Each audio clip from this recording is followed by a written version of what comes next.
மகாவிஷ்ணும் ஜுவலந்தம் சர்வதோமுகம் நிருசிம்ஹம் பீஷணம் பத்ரம் மிருத்யோர் மிருத்யும் நமாம்யகம். பகவான் செய்த எத்தனையோ அவதாரங்களுக்குள்ளே நமக்கு மிகவும் ஆச்சரியத்தை ஊட்டக்கூடிய ஒன்று கண்டிப்பாக நிருசிம்ஹாவதாரம்தான். மற்ற எல்லா அவதாரங்களிலும் ஏற்கனவே உலகத்தில் இருக்கக்கூடிய ஜந்துக்களாக பிராணிகளாக பகவானும் வந்து பிறந்தார். பகவான் பிறப்பதற்கு முன்னாலும் மீன்கள் உலகத்திலே இருந்தன. பகவான் அவதரிப்பதற்கு முன்னாலும் பன்றிகளும் உலகத்திலே இருந்தன. அவனுடைய அவதாரத்துக்கு முன்னால் மனுஷர்கள் தேவர்கள் என்ற அனைத்துமே இருந்தன. ஆனால் இந்த அவதாரத்தில் மட்டும்தான் இதற்கு முன்னோ அல்லது பின்னோ என்றுமே காணப்படாத ஒரு வடிவத்தை பகவான் எடுத்துக்கொண்டார். அவரிடத்தில் அகடித கடனா சாமர்த்தியம் என்று ஒரு திறமை உண்டு. எதெல்லாம் சேரவே முடியாது என்று நாம் நினைக்கிறோமோ அவற்றையும் கூட சேர்த்து வைக்கும் திறமை பகவானுக்கு உண்டாம்.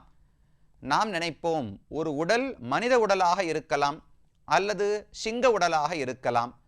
மனித உடலில் சிங்கத்தன்மை வர முடியாது, சிங்க உடலில் மனிதத்தன்மை வர முடியாது என்று நாம் நினைப்போம். ஆனால் பகவான் இந்த இரண்டையும் கலந்து நரம் கலந்த சிங்கமாக நரசிம்ஹன் என்கிற பெயரோடு அழகான அவதாரத்தை செய்தாரே. அதிருஷ்யத அத்புத ரூப முத்வகன் என்று பாகவத புராணத்திலே சுகாச்சாரியர் தெரிவிக்கிறார். சுகருக்கே ஆச்சரியம், வியாச பகவானுக்கே ஆச்சரியம். ஆச்சரிய ரூபம், அத்புத ரூபம் உத்வகன். இதுக்கு முன்னால் இப்படி ஒரு உருவத்தை யாரும் பார்த்ததில்லை. அந்த அழகான வடிவத்தோடு சேராதவற்றை சேர்த்து வைத்துக்கொண்டு கழுத்துக்கு கீழே மனுஷ வடிவம், மேலே சிம்மத்தினுடைய தலை, இப்படி வடிவத்திலே பகவான் தோன்றினார் என்று பெரியோர்கள் அனுபவிக்கிறார்கள். அந்த நரசிம்ம பெருமானுக்கு பல கோவில்கள், 108 திருத்தலங்களுக்குள்ளே பிரசித்தமான கோவில்கள் பல இருக்கின்றன. அகோபிலம் 9 நரசிம்மர்கள் இருக்கக்கூடிய க்ஷேத்திரம்னு சொல்லுகிறோம். அதப்போல யோக நரசிம்மராக திருக்கடிகை சோழசிம்மபுரத்திலே பகவான் காட்சி அளிக்கிறார். இதெல்லாம் இருக்கட்டும், நம்முடைய தொண்டை மண்டலத்திலே பகவானை நரசிம்ம வடிவத்தில் சேவிக்க முடியுமா என்றால் இதோ ஒரு கோவில், இங்கும் கூட பல கோயில்கள் இருக்கின்றன. திருவல்லிக்கேணியில் நரசிம்ம பெருமான சேவிக்கலாம். அதே போல நரசிம்மனென்றே ஏற்பட்ட ஒரு அழகான சந்நிதியைத்தான் இப்போது நாம் வந்து அடைந்திருக்கிறோம். திவ்யதேச கணக்கிலே 44வதாக இந்த ஊருக்கு வந்துள்ளோம். தொண்டை மண்டலத்து திவ்யதேசங்களுக்குள்ளே 2வதாக இதை தரிசிக்கிறோம். இந்த ஊருக்கு திருவேளுக்கை என்று பெயர் சொல்லப்படுகிறது. திரு மதிப்புக்காக சேர்க்கப்பட்ட வார்த்தை, வேளுக்கை, இதுதான் இந்த ஊருக்கு பெயர். ஆழ்வார்கள் எல்லாம் வேளுக்கை வேளுக்கை என்றுதான் குறிப்பிடுகிறார்கள். அது என்ன வேளுக்கை? இதுக்கு வார்த்தைக்கு பொருளே இல்லாதது போல் இருக்கிறதே என்றால் வேள் இருக்கை என்று 2 சொற்களாக பார்க்க வேண்டும். வேள் என்று சொன்னால் அரசன் என்று ஒரு பொருள் உண்டு. யார் அரசன்? மிருகங்களுக்கெல்லாம் அரசன் சிங்கம் தான். அந்த சிங்கங்களுக்கெல்லாம் அரசன் நரசிம்ம பெருமாள் தானே. உலகத்திலேயே சிங்கம் இருக்கு, நரசிங்க பெருமானும் இருக்கிறார். கண்டிப்பா உலகத்து சிங்கமே ஒத்துக்கொள்ளும், இவருடைய பலத்துக்கு ஒப்பாக நாங்கள் கூட வர முடியாது என்று. அப்ப அரசன் என்று சொன்னால் இந்த உலகத்துக்கே அரசன் ரிசிம்ஹனான பெருமான் தான். அந்த வேள் இருக்கை, அவர் ஆசைப்பட்டு இருந்த இடம். வேள் என்று சொன்னால் அரசன் ஒரு பொருள் உண்டு, வேள் என்று சொன்னால் ஆசை என்றே ஒரு பொருள் உண்டு.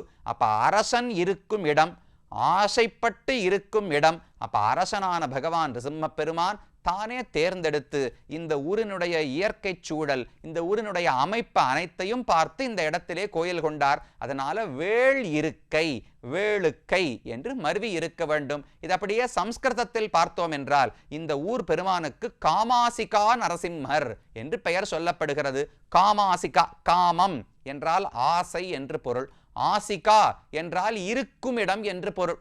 பகவான் ஆசைப்பட்டு இருக்கும் இடம் என்ன? ஆசையோடு இருக்கும் இடம் வேள் இருக்கை. வேள்னா ஆசை, இருக்கைனா இருப்பிடம், காமம்னா ஆசை, ஆசிகானா இருப்பிடம். அப்ப தமிழ்ல வேள் இருக்கை, சம்ஸ்கிருதத்துல காம ஆசிகா. அப்ப வேளுக்கை நரசிம்மர் என்றும் காமாசிகா நரசிம்மர் என்றும் இந்த ஊர் பெருமாளை கொண்டாடுகிறார்கள். எதற்காக நரசிம்மர் இங்கு வந்தார், என்ன கோலத்தில் சேவை சாதிக்கிறார் என்றால் இந்த ஊரிலே யோக நரசிம்ம வடிவத்திலே பெருமானை காணலாம். சில இடங்கள்ல உக்ர நரசிம்மரா இருப்பார், சில இடங்களிலே லக்ஷ்மி நரசிம்மராக மடியிலே பிராட்டியோடு இருப்பார். இந்த ஊரிலே யோக தசை தன்னுடைய திருவடிகளை மடித்து கொண்டு கைகள் இரண்டையும் முட்டிக்கு மேல் வைத்துக்கொண்டு யோக நிலையிலே பகவானை தரிசிக்கலாம். எதற்காக இங்கு வந்தார்னு பார்ப்போம். கதை நீங்கள் அனைவரும் அறிந்தது. பிரகலாதனை துன்புறுத்த தொடங்கினான் ஹிரண்யகசிபு. தன்னுடைய மகன் நாராயணனுடைய பெயரை சொல்லுகிறான், தன்னுடைய பெயரை சொல்லவில்லை என்று ஹிரண்யகசிபுவுக்கு கோபம். அது யார் நாராயணன்? அவனுக்கு சக்தியும் கிடையாது, பெருமையும் கிடையாது, ஒரு தன்மையும் கிடையாது. நான் தான் உலகத்துக்கு தலைவன் என்கிற கர்வம் அவனுக்கு அதிகமாகிவிட்டது. பள்ளியிலோதி வந்ததன் சிறுவன் வாயிலோர் ஆயிரநாமம் உள்ளியவாகி போத ஆங்கதனு கொன்னுமோர் பொறுப்பிலனாகி நாராயணா மாதவா கோவிந்தா அனந்தான் அவன் பெயரை சொல்ல சொல்ல இவனால பொறுக்க முடியவில்லை. தான் பெற்ற பிள்ளை என்று பார்க்கவில்லை, சின்ன வயசு பிள்ளைன்னு பார்க்கவில்லை, நல்லது சொல்லுகிறான் என்று பார்க்கவில்லை. சினந்து அவனை கொல்வதற்காக முயற்சி எடுக்க தொடங்கினான். எத்தனை முயற்சி எடுத்தும் ஹிரண்யகசிபுவாலே வெற்றி கொள்ள முடியவில்லை. பாம்புகளை விட்டு கடிக்க பார்த்தான், தப்பித்து விட்டார் பிரகலாதன். யானையை கொண்டு மிதிக்க விட்டான், தப்பித்தார். மலையிலிருந்து தூக்கி போட்டான், தப்பித்தார். கடலிலே வீசினான், தப்பித்தார். எத்தனை பண்ணியும் அவனை கொல்ல முடியவில்லை. கடைசியில் அவனை அழைத்து கேட்டார், நீ என்னதான் சொல்ல வருகிறாய்? இப்ப கடைசி பரீட்சை. நீ சொல்லுவது உலகத்தில் எல்லா இடத்திலும் பகவான் நாராயணன் இருக்கிறார் என்று. இதோ இந்த தூண் இருக்கே, இந்த தூணை நான் உடைச்சு பார்ப்பேன். உடைத்து நாராயணன் வராவிட்டால் நீ சொன்னது பொய், உன்னுடைய கடவுளும் பொய், உன்னை இங்கேயே கொன்று விடுவேன் என்று கோபத்தோடு சொன்னான். அளந்திட்ட தூணை அவன் தட்ட ஆங்கே வாளுயிர் சிங்கவுருவாய் அளந்திட்ட என்று ஆழ்வாருடைய பாசுரம். தான் இட்ட தூண் தானே, தான் கட்டின தூண், அதுக்குள்ள எப்படி பகவான் இருக்க முடியும் என்று அவனுக்கு கர்வம். அதனால போய் தொட்ட உடனே அவனுக்கு என்ன பலம்? அவன உடல் வலிமை உடையவரா? இல்லை எதனால இவ்வளவு தைரியம் வந்ததென்றால் நிறைய வரங்களை பெற்று வைத்திருந்தான் ஹிரண்யகசிபு. என்ன பகல்ல கொல்லக்கூடாது, ராத்திரியில கொல்லக்கூடாது, ஆகாசத்துல கொல்லக்கூடாது, பூமியில கொல்லக்கூடாது, உயிருள்ள பொருளால கொல்லக்கூடாது, உயிர் இல்லாத பொருளால கொல்லக்கூடாது, மனுஷன் கொல்லக்கூடாது, விலங்கு கொல்லக்கூடாது, எத்தனை முடியுமோ ஆக மொத்தம் யாருமே என்ன கொல்லக்கூடாது என்பது போல கேட்டு வைத்திருந்தார். இது எல்லாத்தையும் மாற்றி இது அனைத்துக்குள்ளும் இருக்கிற சின்ன ஒரு ஓட்டையை கண்டுபிடித்துத்தான் பகவான் நரசிம்மனாக பிறந்தார். அப்ப யாரும் அழிக்க முடியாது என்கிற கர்வம். வரத்தினில் சிரத்தை மிக்க வாழையிற்று மற்றவன் உரத்தினில் கரத்த வைத்து உகிர்த்தலத்தை ஊன்றினாய்னு ஆழ்வாருடைய பாசுரம். வரங்கள் தாம் பெற்ற வரத்துல ரொம்ப தைரியத்தை கர்வத்தை வைத்து விட்டான். அதனால நிருசிம்ம பெருமானையே சண்டைக்கு அழைக்க அவரும் அந்த தூணையே பிளந்தார். இந்த தூணுக்குள்ள இருக்கான்னு குழந்தை பிரகலாதன் சொன்ன உடனே தூணை பிளந்து கொண்டு வந்தாரோ இல்லையோ, வந்தவர் ஹிரண்யகசிபுவை கொன்று முடித்தார். அவனோடு கூட பல அரக்கர்களும் இருந்தார்கள். அவர்கள் பகவானோடு சண்டைக்கு வர அவர்களையும் கொல்ல தொடங்கினார். கடைசியில் இவரோட சண்டை போட முடியாது என்று தெரிந்து கொண்டு அரக்கர்கள் ஓடத் தொடங்கினார்கள். அவர்களை துரத்தின்றே பெருமான் வெகு தூரம் ஓடி வந்தாராம். இந்த இடத்துக்கு இப்ப நாம சொல்றோமே வேளுக்கைன்னு இடம் சொல்றோமே, இந்த இடத்தின் பகுதிக்கு வரும்பொழுது அரக்கர்கள் எல்லாம் மறைந்து போனார்கள். பகவான் காத்துட்டு இருக்கார், யாரான ஒருவேளை திரும்ப வந்தால். இன்றைக்கு தீயவர்களை அழிப்பதற்காக அவதாரம் எடுத்து விட்டோம். ஆனா இன்றைக்கு வராமல் 10 நாள் கழிச்சு தீயவர்கள் வந்தால் என்ன செய்வது? 10 ஆண்டுகள் கழித்து வந்தால் என்ன செய்வது? 10 யுகங்கள் கழித்து வந்தால் என்ன செய்வது? அதனால நாம் இந்த இடத்தை விட்டு போகக்கூடாது. உலகத்தை ரட்சிப்பதற்கு இதுதான் சிறந்த இடம் என்று பகவான் தேர்ந்தெடுத்தாராம். வேள் இருக்கை, ஆசைப்பட்டு இருந்த இடம்னு சொல்றோமோ இல்லையோ. என்ன ஆசைனால் உலகத்தை ரட்சிப்பதற்கு நல்ல இடம் வேண்டும். இந்த இடத்துல தான் இருந்தால் அரக்கர்கள் வந்தால் நம்மால பாதித்து அவர்களை தாக்க முடியும். அதனால ஜெகத் ரக்ஷணத்துக்கு இதுதான் சிறந்த இடம் என்று தேர்ந்தெடுத்து பகவான் அந்த இடத்திலேயே அமர்ந்து கொண்டாராம். அன்று அமர்ந்த திருக்கோலத்தோடு தான் இன்றளவும் இந்த கோவிலிலே பகவான் சேவை சாதிக்கிறார். பிருகு என்கிற முனிவர். அந்த பிருகு முனிவருக்கும் பெருமான் பிரத்யட்சமாக காட்சி அளித்திருக்கிறார். இதுதான் இந்த ஊரினுடைய ஸ்தல புராணம். வேளிருக்கை, அரசனான நரசிம்ம பெருமான் இருக்கும் இடம், அவர் ஆசைப்பட்டு இருக்கும் இடம் என்று இதை 2 விதமாகவும் கொள்ளலாம். ஊருக்குள்ள வந்தோம்னால் கோவிலுக்குள்ள போவதற்கு முன்னமே இடதுபுறத்தில் அழகான புஷ்கரணி, புஷ்கரணிக்கு கனக சரஸ் அல்லது ஹேம சரஸ் என்று பெயர். ஹேமம்னாலும் தங்கம், கனகம்னாலும் தங்கம். தங்கத்தை போன்ற உயர்வு. தங்கம் எப்படி அனைத்தையும் புனிதமாக்குமோ அதை போல் இந்த புஷ்கரணியில் நீராடினாலே நரசிம்ம பெருமானுடைய அருளாலே நாமும் புனிதமாக்கப்படுகிறோம். அதனால கனக புஷ்கரணி, கனக சரஸ் என்று தீர்த்தத்துக்கு பெயர். அங்கிருந்து உள்ளே வந்து பிரதட்சணமா வந்தா விமானமும் கனக விமானம், தங்கமயமான விமானம். பார்த்தா அப்படி தெரியலையே சுவாமி, கல்லுல தானே கட்டியிருக்கா, தங்கம் போல தெரியலையே என்னால். அதை இன்னும் கல்லு மண்ணு என்றே பார்த்து கொண்டிருந்தால் நமக்கு இன்னும் உள்ளுக்குள்ள ஞானம் பிறக்கவில்லை என்று பொருள். பெருமான் ஒரு இடத்துல இருக்கிறார் என்றால் அந்த விமானம் வைகுந்தத்தில் இருக்கிற விமானமாகவே கருதப்பட வேண்டும். அப்ப அது எதில் செய்யப்பட்டிருந்தாலும் அது தங்கம் தான், அது புனிதமானது தான். தங்கம்னு சொன்னாலே ஆசைப்பட தகுந்தது என்று ஒரு பொருள் தெரிகிறதோ. தங்கம்னு சொன்னா எல்லாருக்கும் கண்ணு விரியறதோ இல்லையோ. இந்த பக்கம் நான் உங்ககிட்ட ஒரு கல்லு காமிக்கிறேன், ஆமா இது கல்லு, ஆமா இது கட்டை, தங்கம் அப்படின்னு உடனே கண்ணு விரியுது பாருங்க, தங்கம்னு சொன்ன உடனே. அதை போல கனக விமானத்தை பார்த்தா கண்ணு விரியணும். நாம பெருமான சேவிக்க வந்திருக்கோம், நரசிம்ம பெருமான் இதுக்குள்ளத்தான் இருக்கிறார் என்கிற ஒரு ஆசை பிறக்கும் இல்லையோ. அந்த கனக விமானத்துக்கு அடியிலே தான் பகவான் காட்சி அளிக்கிறார். பிரதட்சணமா மூலவர் சன்னதிக்கு சென்றோம் என்றால் பெரிய வடிவத்தோடு யோக நரசிம்மராக பெருமான் அமர்ந்த திருக்கோலத்திலே சேவை சாதிக்கிறார். மேற்கு நோக்கி அமர்ந்த திருக்கோலம். இந்த காஞ்சிபுரத்தை சுத்தி திவ்யதேசங்களிலேயே நிறைய ஊர்களில் மேற்கு நோக்கித்தான் பெருமான் இருக்கிறார்.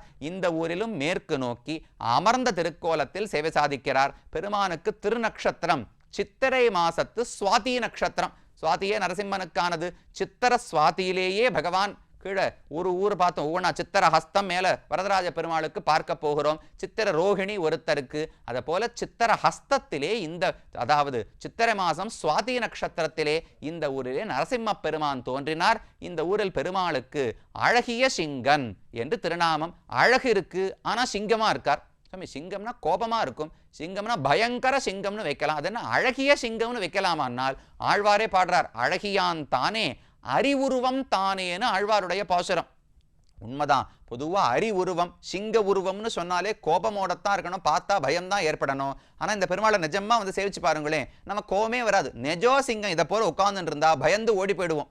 ஆனா பெருமான் உட்கார்ந்துட்டு இருந்தார்னால் அவருடைய முகத்தின சிரிப்பு, அவருடைய கண்ணு மலர்ந்து இருக்கிற விதம் பார்த்தா இந்த சிங்கம் கடிக்காது சுவாமி, இந்த சிங்கம் என்ன கடிக்காது, என்னை பாதிக்காது, என்னை ரட்சிப்பதற்காக பெருமான் இருக்கிறார் என்கிற நம்பிக்கை ஏற்படுகிறது. பெரிய வடிவத்தோடு மேல சங்க சக்கரங்களை, பெரிய சங்க சக்கரங்களை பிடித்து கொண்டிருக்கிறார். கீழ் 2 கைகளை முழந்தாளிலே வைத்துக் கொண்டு கால்களை மடித்து கொண்டு பகவான் சேவை சாதிக்கிறார். அப்ப ஒண்ணு அழகிய சிங்கர்னு பெயர், யோக நரசிம்மர்னு பெயர் உண்டு. முகுந்த நாயகன், மோட்சத்தையே அழங்கக்கூடிய தலைவன் இவர்தான். முகுந்த நாயகன் ஒரு பெயர் உண்டு. தமிழ்ல ஆளரி, ஆழ்வார்கள் சாத்தின பெயர். வேளுக்கை ஆளரி. ஆள் அப்படின்னா மனிதன், அரின்னு சொன்னா சிங்கம். ஆளரி நரம் கலந்த சிங்கம். அப்ப சம்ஸ்கிருதத்துல நிருசிம்மன் நரசிம்மன் என்ன சொல்லுகிறோமோ அழகான தமிழ் பெயர் ஆழ்வார் சூட்டினார், ஆளரி. வேளுக்கையில் இருக்கக்கூடிய ஆளரியான சிங்கப்பிரான் நரசிம்ம வடிவத்தோடேயே அழகோடு இருக்கக்கூடியவர். அந்த மூலவரை இந்த இடத்துல சேவித்துக் கொள்ளலாம். அப்படியே உற்சவர் சேவிச்சோம்னா நிஜமாவே அழகு. இந்த பெருமான சேவிச்சுட்டே இருக்கலாம். ஒரு கையில அபயஹஸ்தம், மற்றொரு கையில வரதஹஸ்தம். என்னுடைய திருவடிகளை பிடித்துக்கொள், யாரை பார்த்தும் நீ பயப்பட தேவையில்லை, அனைத்து துன்பங்களிலிருந்தும் நான் உன்னை ரட்சித்துக் கொடுக்கிறேன் என்று பகவான் அபயஹஸ்தம் வரதஹஸ்தம் சங்க சக்கரங்களோடு ரொம்ப அழகான திருமேனி. பெருமாள் திருமுகத்தை பார்த்தாலே சாமி அந்த சிங்கமாவது அழகானதுனால சந்தேகமா இருக்கு, இந்த உற்சவர் கண்டிப்பா அழகுதான் என்று சொல்லும் அளவுக்கு பகவான் ஈர்க்கும் வண்ணம் இருக்கிறார். ஸ்ரீதேவி பூதேவி நாச்சியார்களோடு அழகான திருவாபரணங்கள், பெரிய கிரீட்டம் தொடங்கி சங்கம் சக்கரம் திருமார்பில் இருக்கிற ஹாரங்கள் அனைத்தோடும் பெருமானை இந்த ஊரிலே சேவித்துக் கொள்ளுகிறோம். இது உற்சவர். அடுத்தது அப்படி பிரதட்சணமா வந்தோம்னா இன்னும் பல சன்னதிகள். இந்த உற்சவருக்கு அருகிலேயே இன்னும் 2 பேரை முக்கியமா நீங்க சேவிச்சுக்கணும். ஒண்ணு மூலவரை போலவே உற்சவர் ஒரு சின்ன நரசிம்ம பெருமான் இருக்கிறார். மூலவர் பெரிய கல் திருமேனி, சின்ன உற்சவராக யோக நரசிம்மராக அமர்ந்த திருக்கோலத்திலும் நரசிம்ம பெருமானை சேவித்துக் கொள்ளலாம். அருகிலேயே நவநீத கிருஷ்ணன், கண்ணனும் ஒரு சிங்கம் தானே, அது நெஜோ சிங்கம் நரசிங்கம். இது யாதவ சிம்மம். சிங்கமான கண்ணன் ஒரு வெண்ணைக்காக நாட்டியமாடும் ஒரு வண்ணத்திலே காளிங்கன் தலையிலே ஒரு காலை வைத்துக்கொண்டு மற்றொரு காலை தூக்கி கொண்டு நாட்டியமாடும் வண்ணம் சேவை சாதிக்கிறார். இவர்களெல்லாம் உற்சவர்களையும் நாம் இங்கு சேவித்துக் கொள்ளலாம். மேலும் இந்த கோவிலினுடைய மற்ற சன்னதிகளையும் ஆழ்வார்கள் இவரை அனுபவித்த வண்ணத்தையும் அடுத்த பகுதியில் பார்ப்போம்.